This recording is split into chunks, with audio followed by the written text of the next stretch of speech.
नमस्कार दोस्तों, आरोग्यम टीम में आप सभी का मैं अवनीश मिश्रा स्वागत, वंदन और अभिनंदन करता हूं और आशा करता हूं कि आप सभी का परिवार सुरक्षित है और आप भी सुरक्षित हैं। दोस्तों, इस वीडियो में मैं आपको बताने वाला हूं जैविक खेती क्या होती है और इस जैविक खेती में हम किस तरह से लागत को कम करके उत्पादन को बढ़ा सकते हैं। जैविक खेती का मतलब क्या होता है, तो अंत तक इस वीडियो में बने रहिए क्योंकि ये वीडियो आपके काम का है। आपकी लागत को कम करके उत्पादन बढ़ाएगा। अभी खरीफ का समय चल रहा है, सोयाबीन की पैदावार बढ़ाने के लिए ऐसे क्या कदम उठाए जाएं जिससे आपकी पैदावार बढ़े और आपकी उन्नति हो, आपका उत्पादन बढ़े तो फायदा बढ़े। लागत को कम करके उत्पादन बढ़ाने का ये बहुत जबरदस्त फार्मूला है, इसको अंत तक देखते रहिएगा।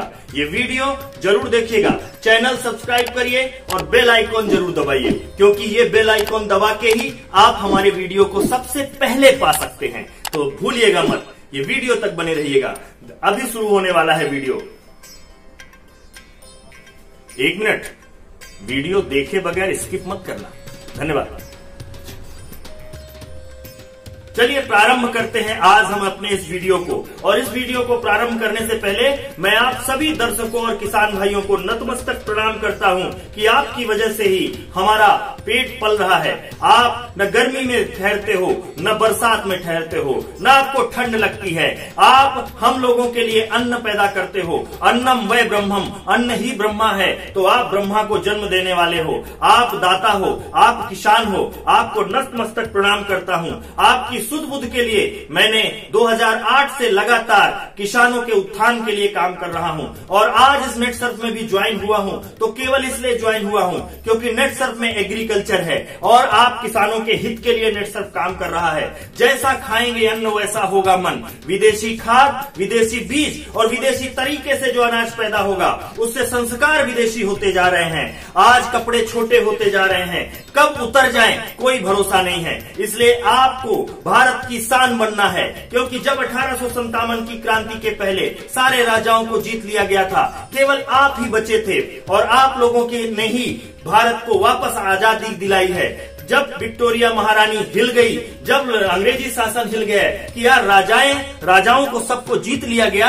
अभी ये कौन से लोग हैं जो हम पे इतना ज्यादा विद्रोह कर रहे हैं, ये कौन से लोग हैं। तब इन्होंने वहां से अपने दूत भेजे और ये दूत जाके गांव में सोशल इंजीनियरिंग की तहत ये पता लगाने लगे कि भारत की आत्मा कहाँ बसती है, भारत में ताकत कहाँ से आती है। तब पता चला कि यहाँ के लोगों की 5 माताएं हैं। पहली माँ धरती माँ जो इनको अनाज देती है, इतना अनाज देती है कि ये खुद भी खाते हैं और पूरे विश्व को खिलाते हैं। दूसरी इनकी गौ माँ जो इनको दूध देती है और गोबर देती है। ये सारा गोबर खेत में डालते हैं और जब खेत में गोबर पड़ता है तो अनाज ही अनाज होता है। ये 2 माताओं के बाद तीसरी इनकी जननी है, जन्म देने वाली जननी माता है।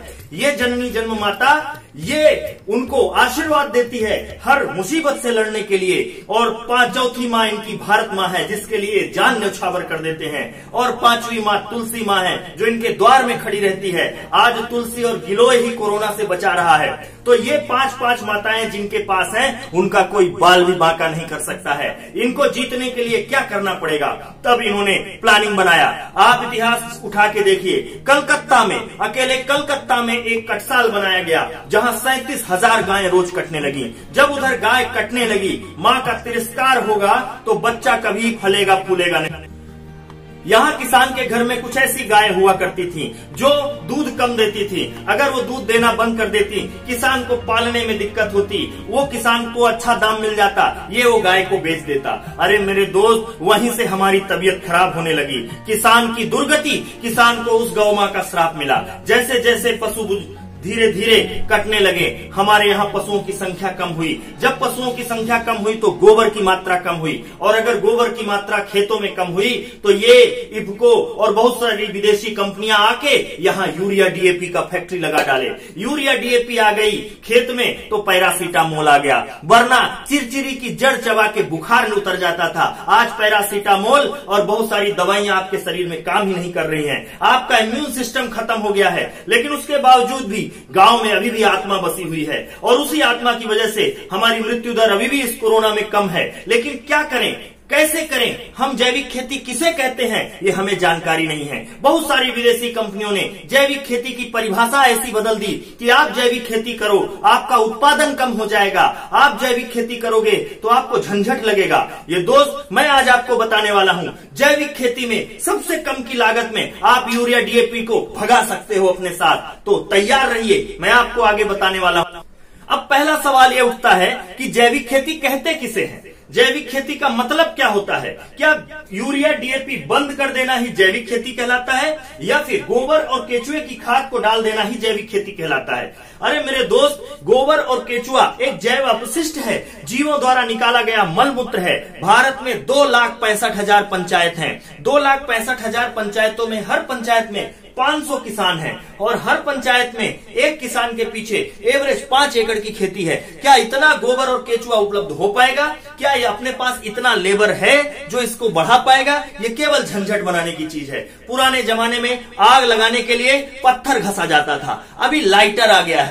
अब जैविक खेती एडवांस टेक्नोलॉजी का हो गया है। तो मैं आपको बताने वाला हूं एक ऐसा प्रोडक्ट जो आपके जमीन को कड़क होने से बचाएगा। क्यों? क्योंकि यूरिया में 46% नाइट्रोजन होता है, बाकी का जो 54% होता है वो पेट्रोलियम पॉलीमर प्रोडक्ट होता है जो जमीन को हार्ड करते जा रहा है। जमीन हवा नहीं ले पा रही है, उसको मुंह बंद हो गया है, उसको भी कोरोना हो गया है, ये इन्फेक्शन ऐसा हो गया है कि वह सांस नहीं ले पा रही है। जब ऑक्सीजन की सप्लाई पौधे जमीन में नहीं होती तो जमीन में ऊपर की परत कठोर होती जा रही है। जिस जमीन में कभी लकड़ी का हल चल जाता था, आज पावर ट्रैक्टर नहीं चल पा रहा है। तो सबसे पहले हमारे पास एक ऐसा तत्व है, एक ऐसा प्रोडक्ट है जो आपके जमीन को भुरभुरी कर देगा, जिसका नाम है set, soil health enhancement technology. ये सेट क्या काम करता है? Set soil health enhancement technology ये इजराइल की एक नैनो टेक्नोलॉजी है और इस प्रोडक्ट के अंतर्गत आपको मैं बताऊं कि इसमें 1 ml में 1×10⁻12 CFU जीवाणु हैं, जो जीवाणु जमीन में जाके फर्मेंटेट करते हैं और बैक्टीरिया डेवलप कर देते हैं। देखिए मेरे दोस्त, जैसे जैसे जमीन में जीवाणु बढ़ना चालू हो जाएंगे वैसे वैसे जमीन भुरभुरी चालू हो जाएगी।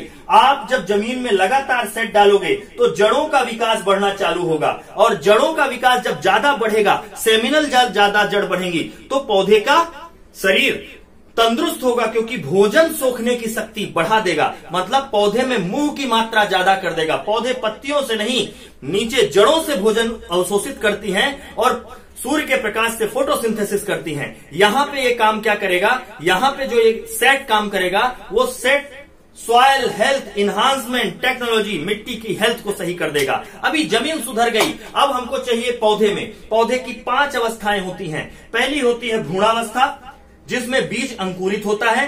दूसरी होती है बाल्यावस्था, जिसमें वो फुटाव मारता है। तीसरी होती है किशोरावस्था, जब फूल लेके आता है। और चौथी होती है गर्भावस्था, जब दाना भर रहा होता है। और 5वीं प्रौढ़ावस्था। ये 5 अवस्थाओं में सबसे पहले बीज उपचार के समय अगर आपने सेट ये जो प्रोडक्ट जो मैं बताने वाला हूं, ये हमारा स्मार्ट प्रोडक्ट है। मतलब नेटसर्फ का एक स्मार्ट खाद।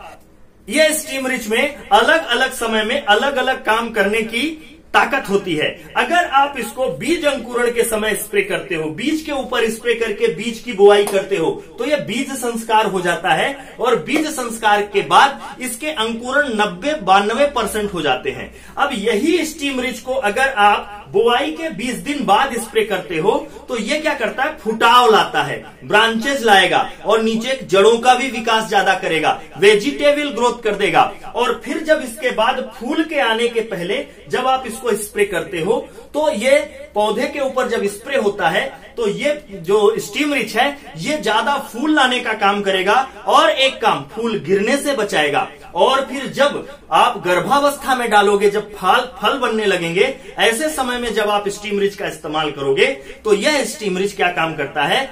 फल की भराव और उनके अंदर स्टोरेज की मात्रा बढ़ा देता है, जिससे इसके अंदर जो जिबरलिक गिबरलिक और ऑक्सीन हार्मोन्स होते हैं ये पौधे के पूरे बॉडी के अलग अलग समय में अलग अलग क्रियाविधि को एक्टिवेट कर देते हैं। ऐसा प्रोडक्ट वर्ल्ड में किसी के पास नहीं है, केवल नेटसर्फ के पास है। तो ये जो सेट सेट हो गया, ये जमीन भुरभुरा कर दिया।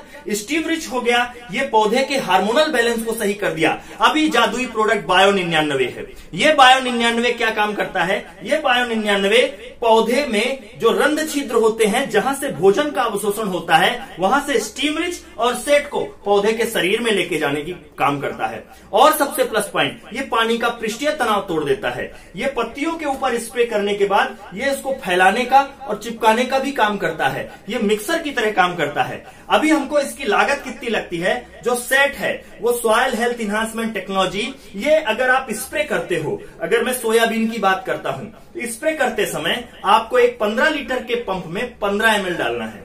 दूसरा प्रोडक्ट है अपने पास स्टीम रिच, ये भी आपको 15 लीटर के पंप में 15 ml डालना है। और तीसरा प्रोडक्ट बायो 99, ये आपको 5 ml पर पंप डालना है 15 लीटर में। मतलब 1 लीटर पर ml स्टीम रिच और सेट, 3 लीटर पर ml बायो 99। ये तीनों प्रोडक्टों को आप एक साथ टंकी में डाल के स्प्रे कर सकते हो। सावधानी क्या बरतनी है? स्प्रे पंप को अच्छे से साफ सुथरा करना है। इसमें खरपतवार नाशक और बहुत सारे ऐसे सिस्टमेटिक या कॉन्टेक्ट पॉइजन का इस्तेमाल ना हुआ हो, तब आप इसमें डालिए, स्प्रे कर दीजिए। कितनी बार करना है स्प्रे? ये स्प्रे आपको करना है पौधे लगने के 20 दिन बाद पहला, उसके 20 दिन बाद दूसरा, उसके 20 दिन बाद तीसरा, और अगर और अच्छा दाना भराना है तो 4 स्प्रे आप करिए। अभी खर्चा कितना लगेगा? एक पंप का खर्चा हुआ, एक स्टीम रिच का एक पंप का खर्चा आता है लगभग 25 रुपया, दूसरा का 18 रुपया, सेट का खर्चा आता है, और 14 रुपया खर्चा आता है आपका बायो 99 का। ये तीनों प्रोडक्टों का आपको जो खर्चा लगता है वो 57 रुपया पर पंप का खर्चा लग रहा है। अगर ये 57 रुपए पर पंप का खर्चा आपको पड़ रहा है तो ये मान के चलिए आपको 1 बीघे में, 1 बीघा हमारे अगर मध्य प्रदेश की बात करें तो 1 बीघे में 3 पंप लगता है, और अगर हमारी बात करें बिहार की तो 1 बीघे में 6 पंप लगता है। एक पंप का खर्चा आपका लगभग मोटा मोटा मान के चलिए तो 60 रुपए का खर्चा पड़ा। आपको 3 पंप डालना है बीघे में तो लगभग आपका खर्चा पड़ता है 180 रुपया, और आपको इसको 3 बार डालते हो तो 540 रुपए का पर बीघे का खर्चा पड़ रहा है। एकड़ में हम डबल कर देते हैं, एकड़ में लगभग 1000 रुपए, 1100 रुपए एकड़ का खर्चा पड़ता है। अगर आपको ये प्रोडक्ट चाहिए होता है तो आपको अपना आधार कार्ड, पैन कार्ड या नाम, डेट ऑफ बर्थ, नॉमिनी और एड्रेस आपको इस नंबर पे भेज देना है। यहां से आपको एक लॉगिंग आईडी, पासवर्ड मिल जाएगा। आप अपने मोबाइल में वो एप्लीकेशन डाउनलोड कर लोगे और भारत के किसी भी कोने पर आप इसका ऑर्डर कर सकते हो। ये जैविक खेती आपके लिए, आपके आने वाले भविष्य के लिए, आपकी पैदावार बढ़ाने के लिए बहुत है। अभी सोयाबीन में ये 3 बार में जब आप स्प्रे करते हो तो पहली बार स्प्रे जब आप करते हो 20 दिन बाद तो ये फुटाव बहुत ज्यादा मारता है। दूसरी बार स्प्रे करते हैं तो फूलों की संख्या बढ़ा देता है। तीसरी बार जब स्प्रे करते हैं तो ये दानों की साइज और चमक और भराव बढ़ा देता है। अभी आप आगे कुछ वीडियो के क्लिपिंग देखेंगे, थोड़ी थोड़ी क्लिपिंग है जिसमें जिन्होंने इस्तेमाल किया है उसको इसमें क्या फायदा हुआ है ना? हाँ, आ सकते हैं। पहली बार से देखा है मैंने तो उत्पादन बहुत अच्छा आया। हाँ। और हर साल बहुत कम उत्पादन आता था। 40-45 कुंटल सोयाबीन होते थे टोटल, जो 60 से ऊपर गए हैं अभी। हाँ हाँ हाँ, 60 से ऊपर है हमारे पास ही। बिल्कुल बिल्कुल। 2 बीघे का और निकालना है। अभी 2 बीघे का और निकालना है। मतलब ये अभी उस जहाँ डाला ये 12-13 कुंटल और आएंगे अभी इसमें। अच्छा अच्छा, मतलब टोटल 70-78 कुंटल आराम से हो जाएगा। 6-6.5 का एवरेज बिल्कुल आ जाएगा। आसपास 80 कुंटल के आसपास आएगा सर। हार्वेस्टर उधर से निकाल के लाया तो वहाँ से वहाँ तक थोड़ी सी आई, उसके अंदर आधा से पौन कुंटल सोयाबीन हुआ, उसके अंदर न्यू करके आया। सिर्फ उधर से फायदा हुआ है। हम सोयाबीन में भी इसका इस्तेमाल कर सकते हैं और धान में भी इसका इस्तेमाल कर सकते हैं। तो इस तरह से आपको मैंने बहुत कम समय में ये सारी जानकारी दी है। ज्यादा से ज्यादा इसको शेयर करिए, लाइक करिए और इनको भेजिए, क्योंकि जैविक खेती 1 साल में होने वाली नहीं है। अभी सवाल उठता है, आखिरी सवाल, कि अगर आप स्टीम रिच, बायो 95 और सेट का इस्तेमाल करेंगे तो क्या यूरिया डीएपी को बंद कर देंगे? जरा देखिए, 50 सालों से जो नशा खेतों में डल रहा है उसको एक दिन में बंद नहीं किया जा सकता। अभी जैसे जैसे आप इस खेती का इस्तेमाल करेंगे नेट सर्फ का, वैसे वैसे आपका जो लागत है वो धीरे धीरे यूरिया डीएपी की कम होती जाएगी और एक समय ऐसा आएगा कि आपको 1 एकड़ में बहुत कम मात्रा में नाइट्रोजन और फास्फोरस देना पड़ेगा। हवा में 78% नाइट्रोजन है और जमीन में जो नाइट्रोजन है वो नाइट्रेट के रूप में परिवर्तित होता है, तभी पौधे लेते हैं। तो हमारी ये जो स्टीम रिच, बायो 95 और सेट है, ये बहुत जबरदस्त रिजल्ट देता है और हमारे सारे किसान भाइयों ने 30 से 40% पैदावार बढ़ाई है। अधिक जानकारी के लिए चल रहे नंबर पर आप संपर्क करिए और बेल आइकॉन जरूर दबाइए। ये वीडियो उन लोगों को शेयर करिए, उन लोगों को भेजिए जो वाकई में जैविक खेती करते हैं। अगर ये वीडियो आप देख रहे हैं और आप किसान नहीं हैं, तो उन किसानों को भेजिए जहां से आप अनाज पैदा करते हैं, क्योंकि जैविक खेती पर हम लोग काम नहीं कर रहे हैं, हम लोग विषमुक्त खेती पर काम कर रहे हैं और हम चाहते हैं कि हमारा अनाज शुद्ध हो और हम वापस पूरे विश्व को जैविक अनाज पैदा हो, क्योंकि धीरे धीरे हमारा जैविक अनाज पैदा होना बढ़ रहा है, हमारी पैदावार जैविक अनाज से बढ़ रही है और क्वालिटी बढ़ती जा रही है। तो बिल्कुल बने रहिए हमारे इसी चैनल में, आगे हम आपके बहुत सारे ऐसे ऐसे सवालों का जवाब देंगे जो आनंद ही आनंद रहेगा। धन्यवाद, धरा प्रणाम। अरे वीडियो खत्म हो गया, शेयर करो, लाइक करो और भेजो।